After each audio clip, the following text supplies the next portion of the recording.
नमस्कार दोस्तों, स्वागत है आप सभी का आपके अपने चैनल A2 एकेडमी पर। लेकर मैं फिर से हाजिर हूं आपके लिए मोस्ट इम्पॉर्टेंट टॉपिक संविधान। ठीक है, इंडिया को कॉन्स्टिट्यूशन के बारे में क्वेश्चन बनते ही बनते हैं। पिछली बार जब एग्जाम हुए थे 2 दिन यानी कि 4 शिफ्ट में एग्जाम हुए थे। टोटल हर शिफ्ट में 2 क्वेश्चन आए थे, यानी कि टोटल 8 क्वेश्चन आए थे। 8 क्वेश्चनों के निचोड़ के आधार पर ये टॉपिक आप लोगों के लिए लेकर मैं हाजिर हूँ। इसी में से क्वेश्चन बनने ही बनने हैं, क्योंकि संविधान से जो क्वेश्चन बनने हैं इसी टॉपिक से बनने हैं और उसी के रिवाइज के हिसाब से ये बनाया गया है आप लोगों के लिए। ये टॉपिक आप लोग देख लीजिए, इसी में से सारे क्वेश्चन आप लोगों को मिल जाएंगे। ठीक है, पिछली बार जो क्वेश्चन बने थे इसी के हिसाब से बने हुए थे, उसी का निचोड़। क्योंकि ज्यादा देखिए ये सिर्फ जो है ये एक तरह से प्री एग्जाम है, तो प्री एग्जाम में जो क्वेश्चन बनते हैं उसी के हिसाब पे बनाया गया है ये, जो कि पिछले 3-4 सालों से जो भी एग्जाम हो रहे हैं यूपीएससी के, इन्हीं में से ये क्वेश्चन बने हुए हैं। तो जाहिर सी बात है इन्हीं में से ये क्वेश्चन आने ही आने हैं। तो चलिए बिना टाइम वेस्ट किए हुए अपने टॉपिक पे चलते हैं। ठीक है, क्वेश्चन को देख लीजिए। क्वेश्चन का लेवल आप लोगों को मात्र 10 से 15 मिनट का वीडियो होगा। 10 से 15 मिनट के 1-2 बार आप देख लेंगे, आपके दिमाग में बैठ जाएगा। फिर एग्जाम में चाहे जहां से भी क्वेश्चन आए फटाफट टिक कर देंगे। ठीक है, चलते अपने पहले क्वेश्चन पे। भारत की संविधान सभा किसके अनुसार गठित की गई थी? ठीक है, बताओ दोस्तों, किसके आधार पर ये गठित की गई थी? साइमन कमीशन के प्रस्ताव पर, क्रिप्स प्रस्ताव, माउंटबेटन योजना, कैबिनेट मिशन योजना, किसके प्रस्ताव पे ये अनुसार गठित की गई थी? तो ये गठित की गई थी कैबिनेट मिशन योजना, यानी कि option number D is right. ठीक है, इसमें देखिए आपके सारे कवर हो जाएंगे। सदस्य कौन थे, अध्यक्षता किसने करी थी, कब बना था, कब न क्या चीजें जोड़ी गई थी, किससे ली गई थी, और उसके बाद से एक संविधान संशोधन, जो संविधान संशोधन जितने भी हुए हैं आज तक, यानी कि 2023 तक जितने भी संविधान के संशोधन हुए वो टॉपिक मैं अलग से आप लोगों को दे दूंगा। वो भी 10 से 15 मिनट का टॉपिक होगा। ठीक है, तो इन्हीं में से आपको ज्यादा से ज्यादा आधा घंटा वीडियो को देना पड़ेगा। इस वीडियो के लिए 10 से 15 मिनट, नेक्स्ट वीडियो के लिए 10 से 15 मिनट, सारे कवर हो जाएंगे। ठीक है, नेक्स्ट क्वेश्चन पे चलते हैं। संविधान सभा के उद्घाटन अधिवेशन की अध्यक्षता किसने करी थी? बताओ दोस्तों, किसने करी थी? संविधान सभा के उद्घाटन अधिवेशन की अध्यक्षता किसने करी थी? तो ये करी थी सच्चिदानंद सिन्हा जी ने। ठीक है, तो option number C is right. Next question पे चलते हैं।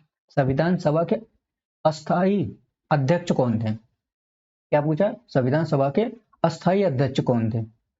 बताओ दोस्तों, कौन थे? तो ये थे आपके राजेंद्र प्रसाद। ठीक है, ऑप्शन नंबर सी। भारतीय संविधान सभा का प्रारूप समिति के अध्यक्ष कौन थे? बताओ दोस्तों, कौन थे? तो ये थे B.R. अम्बेडकर। नेक्स्ट क्वेश्चन पे चलते हैं। संविधान सभा का संवैधानिक सलाहकार किसे नियुक्त किया गया था? किसे नियुक्त किया गया था? बताओ दोस्तों। ये नियुक्त किया गया था आपका B.N. राव को, यानी कि बी इज करेक्ट है। ठीक है, आगे चला जाए। संविधान सभा के उद्देश्य प्रस्ताव किसने प्रस्तुत किया? उद्देश्य प्रस्ताव किसने प्रस्तुत किया था? बताओ दोस्तों, किसने प्रस्तुत किया था? तो ये किया था जवाहरलाल नेहरू ने। डी नंबर इसका करेक्ट है। आगे चले। भारतीय संविधान दिवस किस दिन से पूर्णतः लागू हुआ था? यानी भारतीय संविधान किस दिन से पूर्णतः लागू हुआ था? बताओ दोस्तों, किस दिन पूर्णतः लागू हुआ था? ये लागू हुआ था 26 जनवरी 1950 को, और 26 नवंबर 1949 को तो ये बन के तैयार हुआ था। मतलब जो बन के तैयार होता है घर, तो उस दिन ये घर बन गया था। गृह प्रवेश किस दिन हुआ था? अलग अलग तारीख होती है, तो इसी हिसाब से 26 जनवरी 1950 से ये लागू हो गया था, और 26 नवंबर 1949 को ये पूरी तरह से बन गया था। ठीक है, कंफ्यूजन तो नहीं रहेगी। यानी कि 26 नवंबर 1949 को ये बना था, और 26 जनवरी 1950 को ये पूरी तरह लागू हो गया था। ठीक है, आगे चला जाए। भारत एक गणतंत्र है, इसका क्या अर्थ है? बताओ। तो इसका अर्थ है भारत में वंशानुगत शासक नहीं होगा। जैसे वंशानुगत शासक का मतलब होता है कि राजा के बाद राजा का बेटा, फिर बेटा के बेटा, बेटा के बेटा, ऐसे चलती आती है प्रथा। तो वो नहीं है यहाँ पे। जो होगा लोकतांत्रिक होगा, यानी कि वोटिंग से होगा। जो जिस पार्टी को भी ज्यादा वोट मिलेंगे उसका जो भी होगा उसका कैंडिडेट प्रधानमंत्री बनेगा। इस हिसाब से वंशानुगत शासक, वंशानुगत का ये मतलब होता है। ठीक है, यानी राजा का बेटा राजा नहीं बनेगा, ये यहाँ पे होता है। जो जैसा काम करेगा वैसा मिलेगा। ठीक है, आगे चला जाए। संविधान सभा द्वारा अंतिम रूप से पारित संविधान में कुल कितने अनुच्छेद अनुसूचियां हैं? बताओ दोस्तों। 9 नंबर। ये हैं 395 अनुच्छेद, 8 अनुसूचियां। जब बन के तैयार हुआ था तो 395 अनुच्छेद और 8 अनुसूचियां हैं। अब कितनी हो गई हैं? अब 450 से ज़्यादा अनुसूचियां हो गई हैं और 12 हाँ आर्टिकल 450 आर्टिकल हो गए, अनुसूचियां कितनी हो गई हैं? 12 हो गई हैं टोटल। तो ये बातें ध्यान रखिएगा। वर्तमान की बात कर रहा हूँ, जब बना था कितना था? 395 अनुच्छेद 8 अनुसूचियां। 10वां नंबर क्वेश्चन क्या कह रहा है? भारतीय संविधान के किस भाग को उसकी आत्मा की संज्ञा दी गई है? बताओ दोस्तों, उसकी आत्मा की संज्ञा किसको दी गई है? जल्दी जल्दी आंसर। तो ये दी गई है आपको संवैधानिक उपचारों का अधिकार। ठीक है, सी नंबर। नेक्स्ट, भारतीय संविधान की कौन सी विशेषता इंग्लैंड से ली गई है? बताओ दोस्तों, कौन सी विशेषता ली गई है? संसदीय प्रणाली, संघीय प्रणाली, मूल अधिकार, मूल कर्तव्य। तो ये ली गई है संसदीय प्रणाली, ए नंबर। वर्तमान में भारतीय संविधान में कुल कितनी अनुसूचियां? देखिए वर्तमान की बात करा है, तभी मैंने पीछे पीछे ही बताया आपको। ठीक है, टोटल कितनी है? 12। सी नंबर इसका सही जवाब। ठीक है, आगे चला जाए। भारतीय संविधान की किस अनुसूची में राजभाषाओं का उल्लेख है? बताओ दोस्तों, राजभाषाओं का यानी भाषाओं का उल्लेख किया गया है। तो ये किया गया है आपकी 8वीं अनुसूची में, बी नंबर। ठीक है, दल बदल से संबंधित प्रावधान किस अनुसूची में रखे गए हैं? तो ये किस अनुसूची में रखे गए हैं? ये रखे गए हैं 10वीं अनुसूची में, डी नंबर। आगे चले। पंचायती राज व्यवस्था संबंधित प्रावधान भारतीय संविधान के किस अनुसूची में रखे गए हैं? पंचायती राज व्यवस्था की बात कर रहा है, किस अनुसूची में रखे गए हैं? बताओ दोस्तों। ये रखा गया है 11वीं अनुसूची में। ठीक है, 16 नंबर क्या कह रहा है? भारतीय संविधान के किस अनुच्छेद में अंतर्राष्ट्रीय शांति की बात कही गई है? बताओ दोस्तों, 16 नंबर। ये कही गई है अनुच्छेद 51 में। नेक्स्ट क्वेश्चन, संविधान के किन अनुच्छेद के अंतर्गत राष्ट्रपति अध्यादेश जारी करता है? बताओ दोस्तों, किस अनुच्छेद के अंतर्गत राष्ट्रपति अध्यादेश जारी करता है? ये करता है आपका अनुच्छेद 123। ठीक है, समझ में आ रही चीजें? आगे चला जाए। 18 नंबर, संविधान के किस अनुच्छेद के द्वारा संघ एवं राज्यों के लिए लोक सेवा आयोग का प्रावधान किया गया है? बताओ, संघ एवं राज्यों के लिए यह किया गया अनुच्छेद 315। ठीक है, सब पिछले कहीं ना कहीं यूपीएससी में ये सारे क्वेश्चन आए हुए हैं।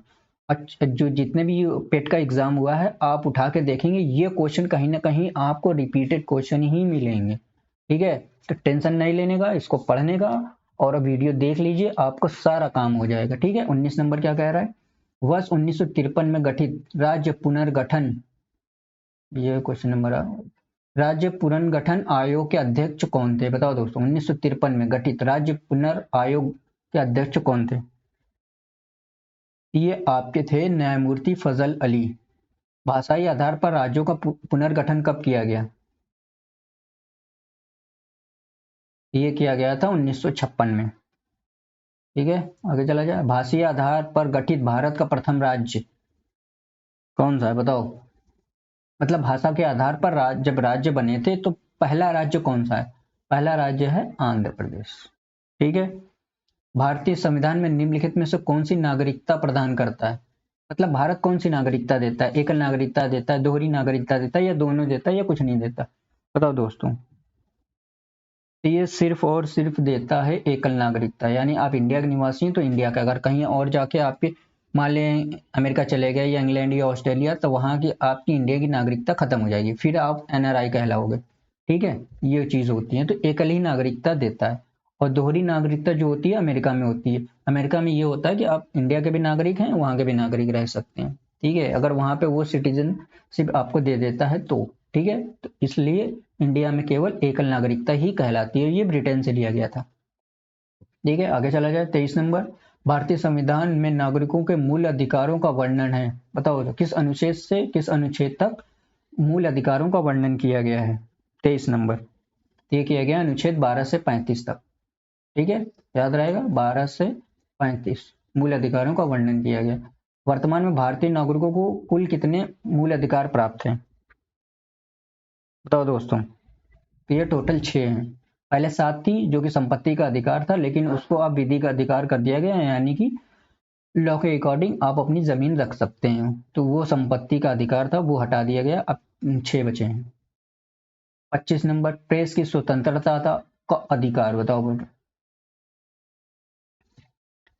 किसमें है प्रेस की स्वतंत्रता का अधिकार, किसमें निहित है? यह है आपका अनुच्छेद 19(1) में, ए में। ठीक है। संपत्ति के अधिकार किस संविधान संशोधन के द्वारा मूल कर, ये 26 नंबर तो क्वेश्चन ही लिख गया। किस संविधान संशोधन के द्वारा मूल अधिकार से हटा दिया गया था? बताओ दोस्तों। ये 44वें संशोधन के हिसाब से। संशोधन का एक वीडियो मैं दे दूंगा आपको, 10 से 15 मिनट का होगा। टोटल जब संविधान बना था और 2023 तक जितने भी संविधान संशोधन हुए हैं आपको वो वीडियो मिल जाएंगे। ठीक है। 27 नंबर, वर्तमान में संपत्ति का अधिकार है, अभी मैंने पीछे ही बताया, विधिक अधिकार। ठीक है। 28 नंबर क्या कह रहा है? भारतीय संविधान के अनुच्छेद में राज्य के नीति निर्देशक तत्वों का उल्लेख है। बताओ 28 नंबर इस अनुच्छेद में है? भारत के राज्य के नीति निर्देशक तत्वों के दिए है अनुच्छेद 36 से 51, यानी 36 से 51। 29 नंबर, संविधान में कल्याणकारी राज्य की अवधारणा किसमें निहित है? बताओ दोस्तों। तो ये है नीति निर्देशक तत्वों में, सी नंबर। भारतीय नागरिकों के एक समान सिविल संहिता का उल्लेख किस अनुच्छेद में है? यानी यूसीसी की बात कर रहा है ये। अभी काफी टॉपिक ये चल भी रहा है करंट में। ठीक है। तो यूसीसी की बात कर रहा है, तो ये देखिए यूसीसी करंट में चल रहा है, तो ये क्वेश्चन बनने ही बनने, मान के चलिए। ठीक है। तो इसके बारे में आपको जानकारी होनी ही चाहिए। ठीक है। यानी समान नागरिक संहिता। ठीक है। तो ये किसमें है? बताओ दोस्तों फटाफट। अनुच्छेद 44 में। राज्य के निर्देशक सिद्धांतों के अनुसार किस आयु तक के बच्चों को निःशुल्क एवं अनिवार्य शिक्षा देने की आशा की जाती है? बताओ दोस्तों। यानी राइट टू एजुकेशन किस वर्ष तक के बच्चों को अनिवार्य कर दी गई है? यानी कि 14 वर्ष तक के बच्चों को राइट टू एजुकेशन मिलना ही मिलना है इनको। 32 नंबर, भारतीय संविधान के मूल कर्तव्यों का वर्णन किस अनुच्छेद में है? बताओ दोस्तों, मूल कर्तव्यों का वर्णन किस अनुच्छेद में किया गया है? ये किया गया है 51 का यानी 51 ए भी कभी कभी लिखा आता है, तो ये बातें ध्यान रखिएगा। ठीक है। बी नंबर इसका करेक्ट है। आगे चले। संविधान भारत में कार्यपालिका का अध्यक्ष कौन होता है? ये क्वेश्चन तो बता ही ले जाओगे। बताओ दोस्तों, भारत में कार्यपालिका का अध्यक्ष कौन होता है? कौन होता है कार्यपालिका पर? राष्ट्रपति, प्रधानमंत्री, विपक्ष का नेता, भारत सरकार का मुख्य सचिव। फटाफट, ये होते हैं राष्ट्रपति। ठीक है। लोकसभा के लिए प्रथम आम चुनाव कब हुआ? आम चुनाव कब हुआ था? 1952 में। ठीक है। 35 नंबर, लोकसभा का चुनाव लड़ने के लिए इच्छुक व्यक्ति की न्यूनतम आयु होनी चाहिए। बताओ दोस्तों, लोकसभा का अगर आप चुनाव लड़ने जा रहे हैं तो आपकी आयु कितनी होनी चाहिए? लोकसभा के लिए 25। अगर प्रेसिडेंट का चुनाव लड़ने जा रहे हैं या राज्यपाल का, तो बताओ ये एज कितनी होनी चाहिए? इन दोनों के लिए आपकी एज होनी चाहिए 35 ईयर। ठीक है। लोकसभा के लिए 25 वर्ष, और प्रेसिडेंट का चुनाव लड़ें या राज्यपाल का, राज्यपाल जो मनोनीत होते हैं प्रेसिडेंट या राज्यपाल के लिए, इन दोनों के लिए 35 साल मस्ट होता है। कोई विधेयक, धन विधेयक, इसका निर्णय कौन लेता है? प्रधानमंत्री, लोकसभा सचिव, राष्ट्रपति, लोकसभा अध्यक्ष। कौन लेता है इसका? ये लेता है लोकसभा अध्यक्ष। 37 नंबर, संसद के संयुक्त अधिवेशन कौन बुलाता है? किसके पास ताकत है कि वो संसद के संयुक्त अधिवेशन को बुला सकता है? राष्ट्रपति, प्रधानमंत्री, लोकसभा अध्यक्ष, विपक्ष का नेता। 37, ये राष्ट्रपति बुलाता है। राज्यों में राज्यपाल की नियुक्ति कौन करता है? बताओ दोस्तों। ये तो बता ही ले जाओगे यार, इसमें क्या है? राष्ट्रपति करता है भैया। संविधान के किस अनुच्छेद के तहत राज्यों में राष्ट्रपति शासन लगाया जा सकता है? बताओ दोस्तों। 39, राष्ट्रपति शासन, अनुच्छेद 356। ठीक है। बी नंबर, भारतीय संविधान के अनुच्छेद के आधार पर संशोधन किया जाता है? यानी कि अगर कुछ संशोधन करना हो तो किस अनुच्छेद, आर्टिकल के तहत आपको वो सुविधा प्रदान की गई है? 40 नंबर, अनुच्छेद 368, आर्टिकल नंबर 368। और ये कहाँ से लिया गया है? ये लिया गया है साउथ अफ्रीका से। ये साउथ अफ्रीका से लिया गया है, बातें ध्यान रखिएगा। ठीक है। आगे चला जाए। संविधान के किस संशोधन अधिनियम के द्वारा मैथिली, डोगरी, बोडो तथा संताली को 8वीं अनुसूची में शामिल किया गया? बताओ किस संशोधन के आधार पर इन भाषाओं को शामिल किया गया? भाषाओं की अनुसूची कौन सी होती है? 8वीं अनुसूची। कौन कौन सा संविधान संशोधन है जो इन दोनों को मान्यता दी गई? बताइए इन सबको। ये दी गई 92वां संशोधन, 92वां। ठीक है, आगे चले। 42 नंबर क्या कह रहा है? संविधान के किस संशोधन अधिनियम के द्वारा 6 से 14 वर्ष के सभी बच्चों के शिक्षा के अधिकार को मूल अधिकार बना दिया गया? बताओ दोस्तों। 42 नंबर, 86वां संविधान संशोधन। संविधान की 8वीं अनुसूची में सम्मिलित भाषाओं की संख्या क्या है? कितनी भाषाएं अब तक शामिल कर ली गई हैं? बताओ फटाफट। 22। सरकारिया आयोग संबंधित है, किससे संबंधित है? बताओ। नदी, जल, विवाह, अंतर्राज्यीय संबंध, केंद्र राज्य संबंध, उपरोक्त तीनों से। 44। ये संबंधित है केंद्र राज्य संबंध से। ठीक है। पहले वित्त आयोग के अध्यक्ष कौन थे? ये क्वेश्चन बना हुआ है, ये कहीं मैंने देखा था, एग्जाम का नाम याद नहीं आ रहा, उसमें ये क्वेश्चन आया हुआ है। ठीक है, वैसे सारे ही क्वेश्चन है, लेकिन हाल फिलहाल में जो पीएससी का एग्जाम हुआ था, यूपी ट्रिपल एससी का, उसमें ये पूछा था। 45 number, K C Neogy. C is correct. संसद द्वारा देश में सूचना पाने का अधिकार संबंधी विधेयक कब पारित हुआ था? राइट टू इंफॉर्मेशन अधिकार संबंधी विधेयक कब पारित हुआ था? जल्दी बताओ दोस्तों। जून 2005। पहला संविधान संशोधन कब किया गया? बताओ दोस्तों, कब किया गया था? ये 1951 में किया गया। 42वां संविधान संशोधन कब किया गया? 48 नंबर, ये किया गया था 1976 में। 92वां संविधान संशोधन कब किया गया था? 52वां नंबर का संविधान संशोधन कब किया गया? बताओ दोस्तों। ये किया गया था 1985 में। 73वां संविधान संशोधन कब किया गया? फटाफट। ये किया गया था 92। ये पंचायती राज से संबंधित है 73वां संविधान संशोधन। तो ये अब तक थे आपके टॉप 50 क्वेश्चन। इसी में से देख लीजिएगा, यूपी ट्रिपल एससी के जो पेट एग्जाम होने वाला है 2023 का, इसी में से बनेंगे ही बनेंगे क्वेश्चन। लिख के ले लो दोस्तों, 50 में से आपके क्वेश्चन बनने ही बनने हैं। और संविधान संशोधन जो भी जितने भी संशोधन हुए हैं, मैं आपको वो वीडियो भी दे दूंगा, 10 से 15 मिनट का होगा, वो भी देख लीजिएगा। आपका काम बन गया। यानी कि अगर 2 क्वेश्चन भी आते हैं एक शिफ्ट से संविधान से, तो 1 नंबर ये फिक्स हो जाएगा। संशोधन का मैं दे दूंगा 2 नंबर आपके पक्के। टाइम कितना लगा? 10 से 15 मिनट। ठीक है। तो आपको ये सारी चीजें आई होप समझ में आ गई होगी। तो समझ में आ गई हैं तो लाइक करिए, अपने दोस्तों में शेयर करिए और लोगों को भी बताइए। ठीक है, तब तक के लिए खुश रहिए, मुस्कुराते रहिए। जय हिंद दोस्तों।